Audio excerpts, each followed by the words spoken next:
오늘은 5번째 강의 정신의 3가지 변화에 대해서 알아보겠습니다. 저희 교재로는 즉 니체 문학과 철학의 두물머리라는 이 책에서는 67쪽부터 시작됩니다. 정신은 변화해야 합니다. 그런데 이것은 어려운 일입니다. 육체는 변합니다. 당연한 일입니다. 예를 들어서 육체의 변화부터 고민을 해보면은 우리는 늙어감에 대해서 저항을 합니다. 안 변하려고 노력을 합니다. 가급적이면은 지금 모습을 10년, 20년 계속 갖고 싶은 것입니다. 주름살 없애버리려고 하고 흰머리 없애버리려고 하고 젊음을 유지하려고 하는 그러한 의지로 시간을 많이 허비합니다. 아무리 그래도 생로병사의 이 운명을 벗어날 수 있는 사람은 아무도 없습니다. 결국에는 누구나 다 죽음이라는 이 관문을 통과하게 될 것입니다. 그때 삶에 연연해서 평생을 살아온 그 정신은 참 힘들 것입니다. 생로병사를 받아들이지 않고 버티려 했던 사람들은 참 힘들 것입니다. 문학이나 철학으로 생각하는 훈련에 임하지 않은 사람들은 참 힘들 것입니다. 그 인생의 막바지에서 그런 힘든 마지막을 맞이하지 않고자 우리는 문학을 공부하는 거고 철학을 공부하는 것입니다. 이제 육체의 변화 말고 정신의 변화로 들어와 봅시다. 우리는 이성적 존재이고 이성을 갖고 생각을 하다 보니 생각이 형성되면은 자아가 형성되고 자아가 형성되면은 자기 생각이 형성되고 자기 생각이 형성되면 이제 더 이상 다른 생각을 하려고 하지 않아요. 자기 생각이 기준이 되어서 판단하고 세상을 바라보려고 해요. 좀 이런 말을 하면은 기분 나쁘겠지만 늙은 사람의 특징이 뭐냐 하면은 생각을 바꾸려 하지 않는다는 것에 있습니다. 고집이 세요. 늙은 사람이 한번 삐지면 죽을 때까지 가는 원한 감정을 품고 세상을 바라보고 젊은 사람들 바라보면 그냥 기분부터 나빠지고 이런 증상들이 자기 자신에게 나타나고 있다면 자기 자신이 늙었다라고 반성을 해줘야 할 시기입니다. 자기가 옳은 것 물론 좋습니다. 근데 자기가 옳다고 해서 타인에게 해코지하고 함부로 하고 명령을 하고 이런 거 조심해야 합니다. 어린 아이 때부터 벌써 자아가 형성되고 자기 생각이 형성되는 게 인간이다 보니 아무한테나 네 생각 틀렸다, 내 생각 옳다 이렇게 말하는 거 옳지 않습니다. 의견은 다양해야 합니다. 니체의 철학은 권력의 의지에서처럼 정치적인 어떤 권력에서처럼 나에게서 타인에게로 넘어가는 그런 권력을 얘기하는 것이 절대로 아닙니다. 권력의 의지, 니체의 철학은 인간적인 생각을 펼치려고 하고 내가 나로서 인생을 어떻게 살아가야 할까 그런 고민을 하는 철학입니다. 물론 부정적으로 보면은 나 이외의 모든 것은 허무하다. 이게 허무주의 철학의 기본 자세인데 그러면 이 세상 전부 다 허무한 건가 나쁜 건가 이게 아니라 이 세상을 다 품기 위해서 내가 스스로 나의 어떤 좁은 생각을 틀을 깨보자 이겁니다. 내가 있어야 세상도 의미가 있는 것입니다. 내가 바로 서야 세상도 바로 서 있을 것입니다. 내가 쓰러지면 세상은 다 무의미해지고 맙니다. 내가 건강을 잃어버리면 삶의 질은 제로 상태가 될 거고 그러면 세상은 정말 그때 세상은 허무할 것입니다. 이렇게 맑은 날 태양이 빛을 발하기 시작하면 오히려 초라해지는 그런 상황이 펼쳐지고 말 것입니다. 어떻게 하면 건강하게 살 것인가? 물론 육체적인 건강 따라줘야겠죠. 문제는 이성을 갖고 생각하며 살아야 하는 우리 인간들, 생각하는 삶, 정신의 삶, 정신력 그런 것들이 문제가 됩니다. 첫 번째로 낙타의 정신을 설명합니다. 낙타의 정신. 니체는 이 낙타라는 존재와 함께 사막이라는 삶의 현장을 비유적으로 설명합니다. 사막 같은 현실, 삶의 현장입니다. 내가 있는 곳입니다. 내가 살아가야 할 곳입니다. 내가 나의 삶을 펼쳐야 할 곳입니다. 사막. 정말 나를 죽이려고 하는 상황입니다. 나태하면 살아남을 수가 없습니다. 물 한 방울 마실 곳이 없습니다. 내가 믿었던 신도 도와주지 않습니다. 그런 신 없습니다. 수단과 방법을 가리지 않고 나는 살아남아야 합니다. 죽을 때까지 죽지 말아야 합니다. 이것이 허무주의 철학입니다. 나 이외에 다른 것은 아무것도 가치 있는 게 없습니다. 내가 그 가치의 중심에 서 있어야 되고 내가 건강해야 올바른 가치가 성립 혹은 정립하게 될 것입니다. 니체는 낙타의 정신을 이렇게 정의합니다. 공경하고 두려워하는 마음을 지닌 억센 정신이라고. 일단 공경할 줄 알아야 합니다. 전통 좋습니다. 가치 좋습니다. 두려워할 줄 알아야 합니다. 이 전제 조건 니체는 분명히 말했습니다. 공경하고 두려워하는 마음을 가져라. 당연합니다. 하지만 공경하고 두려워하는 그런 마음을 갖고 어떻게 살아야 하느냐? 억센 정신으로 살아야 합니다. 불굴의 정신으로 살아야 합니다. 삶에 굴하지 말아야 합니다. 어떻게? 두 번째 정의가 나옵니다. 짐, 깨나 지는 정신이 낙타의 정신입니다. 낙타는 짐을 지는 짐꾼입니다. 세상을 살아가다 보면 짐이라는 것이 있습니다. 인간에게는 누구나 다 책임과 의무가 있습니다. 짐을 지려고 해야 합니다. 성경책에도 누구든지 자기를 부인하고 자기 십자가를 지고 나를 따를 것이니라 했고, 또 수고하고 무거운 짐진 자들아 다 내게로 오라. 내가 너희를 쉬게 하리라고 했고, 나의 멍에를 메고 내게 배우라. 그리하면 너희 마음이 쉼을 얻으리니. 또 다른 구절에서는 그러나 끝까지 견디는 자는 구원을 얻으리라. 이런 구절들을 종합해서 이렇게 생각을 해보면 하나님도 가르치고 있어요. 로고스의 하나님이 나의 말을 짊어지고 끝까지 견뎌주면 내가 너희 삶을 구원해 주리라 하고, 니체도 똑같이 말합니다.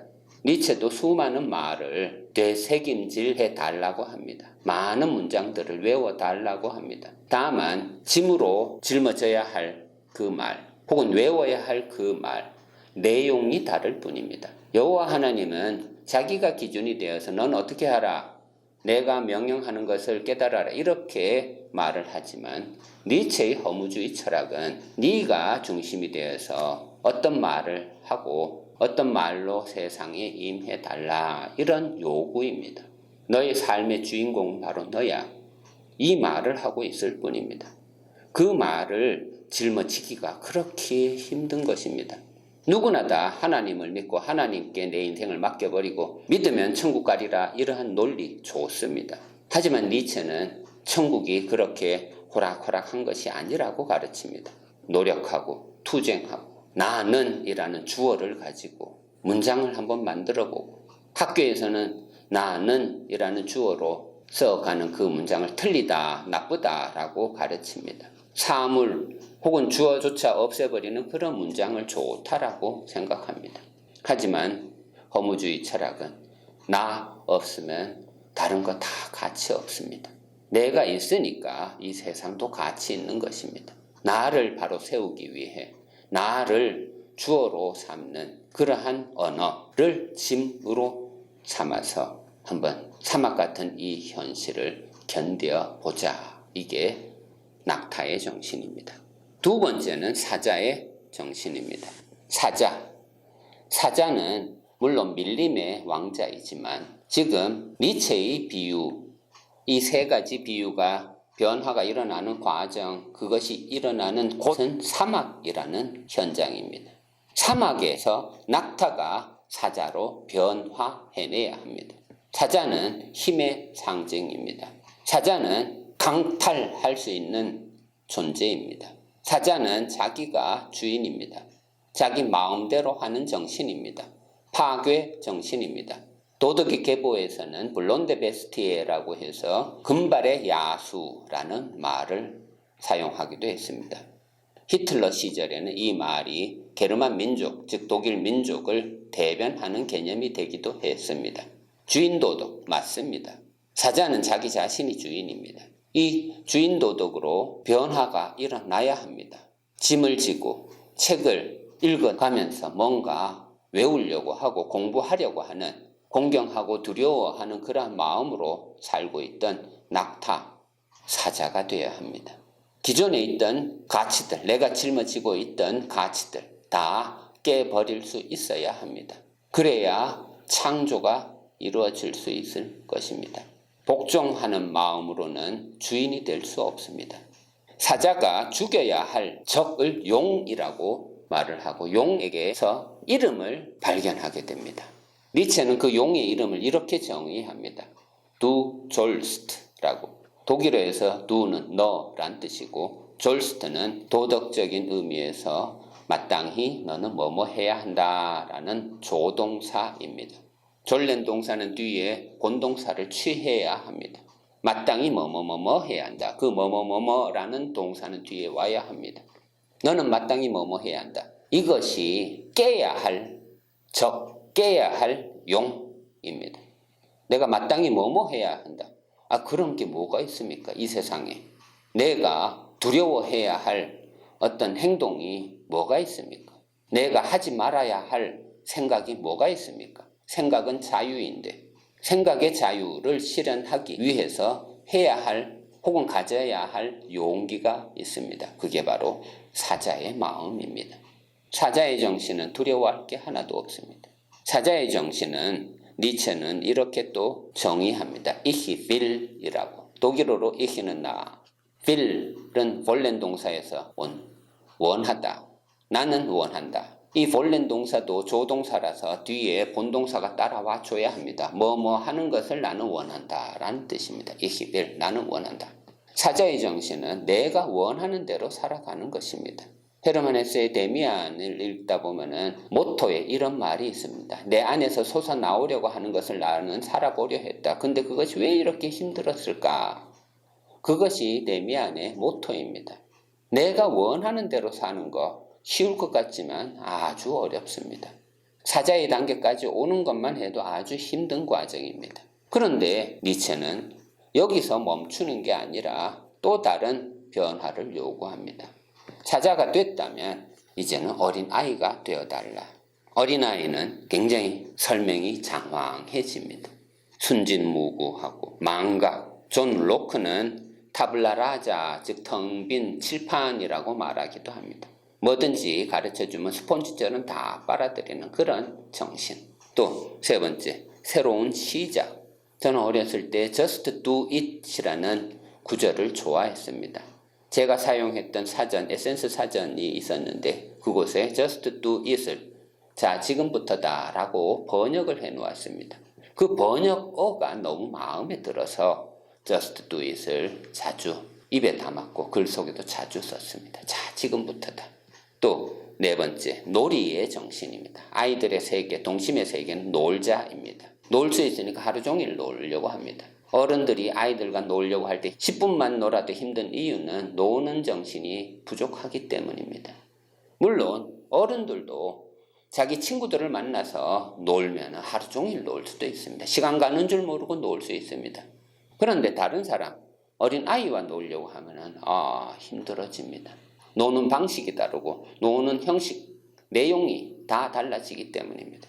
아이들은 오늘 뭐하고 놀지 하고 생각할 것입니다. 심심하다라는 말을 재앙처럼 간주합니다. 다섯 번째, 니체는 어린아이를 제 힘으로 돌아가는 바퀴라고 정의합니다. 즉 저절로 돌아간다 이런 얘기입니다. 자연스럽다라는 표현이 어울리기도 합니다. 어린아이들에게는 억지가 없습니다. 다만 어른들과의 관계에서 어린아이들이 억지를 부릴 수는 있습니다. 하지만 어린아이의 단계에서는 억지가 없습니다. 우리 어른들이 되찾아야 할 어떤 마음입니다. 1911년에 제임스 매튜베리라는 사람이 피터팬을 세상에 내놓게 되는데 거기에서 피터팬은 판이라는 이름이고 판은 자연에서 사는 존재이고 판이 소설 속에서는 네버랜드라는 이상향을 소개하고 있습니다. 판은 늙지 않아요. 시간으로부터 자유로워요. 영원히 아동으로 머물 수 있는 존재입니다. 자연 속에서 자연처럼 살아가는 존재입니다. 이것을 기독교의 여호와의 자기 소개와 비교하면은 여호와는 자기 스스로를 나는 스스로 있는 자라고 소개했습니다. 스스로 있는 자를 우리 언어 한자어 명사로 바꿔놓으면 그게 바로 자연입니다. 자연스러운 존재. 그가 곧 신입니다. 제 힘으로 돌아가는 바퀴. 어떻게 보면 영원 회귀 사상. 그게 바로 니체의 허무주의 사상의 핵심이라고 볼 수 있습니다. 또 최초의 운동. 예를 들어서 척경험과 같은 것들. 모든 것이 새롭습니다. 윤동주의 새로운 길. 제가 좋아하는 시 중에 하나입니다. 새로운 것을 인식한다는 건 좋은 것입니다. 지나간 것은 지나간 대로, 앞으로 올 것은 마음의 문을 열고 받아들이는 그 자세, 정말 중요한 자세입니다. 7번째, 가장 중요한 것이라고 볼 수 있는데 거룩한 긍정이라는 말을 했습니다. 거룩한 긍정. 물론 긍정은 부정을 전제합니다. 부정적인 사고방식 필요합니다. 너 그것밖에 못해 하고 화내고 야단치고 반성하고 한계를 느끼고 그래야 극복할 수 있는 것입니다. 모든 극복은, 모든 변화는 이러한 긍정적인 방향으로 나아가줘야 합니다. 독일어로는 하일리게스 야자겐이라고 말합니다. 하일리히 성스럽다란 뜻입니다. 성스럽고 거룩한 행위는 전부 다 긍정하는 행위입니다. 긍정하는 말입니다. 한마디를 말해도 긍정하는 말을 하려고 노력해야 합니다. 나이테처럼 속이 새카맣게 타들어간 그 살을 품어주는 하얀 살의 역할을 해내야 합니다. 나이테가 없을 수는 없습니다. 그림자가 없을 수는 없습니다. 하지만 자기 인생의 위대한 종호를 맞이하여서 태양이 머리 꼭대기에 있으면 그림자가 가장 작아지는 현상이 벌어집니다. 마찬가지입니다. 상처가 없을 수는 없습니다. 하지만 상처를 최소한 작게 만들려는 노력이 필요합니다. 이 사람을 보라 해서 니체는 이런 말도 했습니다. 나는 나의 디오니소스적 본성에 복종한다. 이것은 부정하는 행위를 긍정을 말하는 것에서 분리시킬 줄 모른다. 부정이 없을 수는 없습니다. 하지만 항상 긍정하는 말로, 긍정하는 마음으로 품어보려는 그 자세, 그러한 노력, 이것이 모든 변화의 과정에서 일어나야 한다는 것입니다. 오늘 정신의 3가지 변화, 낙타, 사자, 어린아이, 이것에 대해서 알아보았습니다.